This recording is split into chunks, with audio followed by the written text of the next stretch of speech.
जानिए माँ दुर्गा से जुड़ी एक रहस्यमय किस्सा जिसे हमने सुना नहीं होगा। माता दुर्गा और देवताओं से जुड़ा है यह प्रसंग कि कैसे माँ दुर्गा ने किया देवताओं के घमंड को खत्म। आइए हम सुनते हैं संपूर्ण कहानी को। एक बार देवताओं और दैत्यों में भयंकर युद्ध छिड़ गया। इस युद्ध में देवता विजयी हुए जिससे उनके मन में अहंकार उत्पन्न हो गया। सभी देवता स्वयं को श्रेष्ठ कहने लगे। जब माता दुर्गा ने देवताओं को इस प्रकार अहंकार से ग्रस्त होते देखा तो वे तेजपुंज के रूप में देवताओं के समक्ष प्रकट हुई।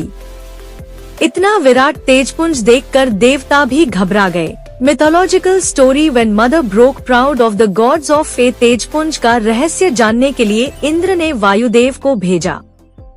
अहंकार में चूर होकर वायुदेव तेजपुंज के समीप पहुँचे। तेज ने उनसे उनका परिचय पूछा। वायुदेव ने कहा स्वयं को प्राणस्वरूप तथा अति बलवान देव बताया। तब तेजस्वरूप माता ने वायुदेव के सामने एक तिनका रखा और कहा कि यदि तुम सचमुच इतने श्रेष्ठ हो तो इस तिनके को उड़ाकर दिखाओ।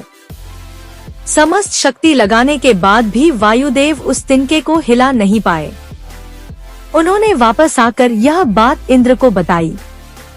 तब इंद्र ने अग्निदेव को उस तिनके को जलाने के लिए भेजा लेकिन अग्निदेव की असफल रहे। यह देख इंद्र का अभिमान चूर चूर हो गया। उन्होंने उस तेजपुंज की उपासना की। तब तेजपुंज से माता शक्ति का स्वरूप प्रकट हुआ। उन्होंने ही इंद्र को बताया कि मेरी ही कृपा से तुमने असुरों पर विजय प्राप्त की है। इस प्रकार झूठे अभिमान में आकर तुम अपना पुण्य नष्ट मत करो। देवी के वचन सुनकर सभी देवताओं को अपनी गलती का एहसास हुआ और सभी ने मिलकर देवी की उपासना की। तो यह था संपूर्ण कहानी कि कैसे माँ दुर्गा ने किया था देवताओं के घमंड को खत्म। इसे हमें यह समझ आता है कि घमंड कैसा भी हो, किसी भी चीज का क्यों ना हो, घमंड तो खत्म होता ही है।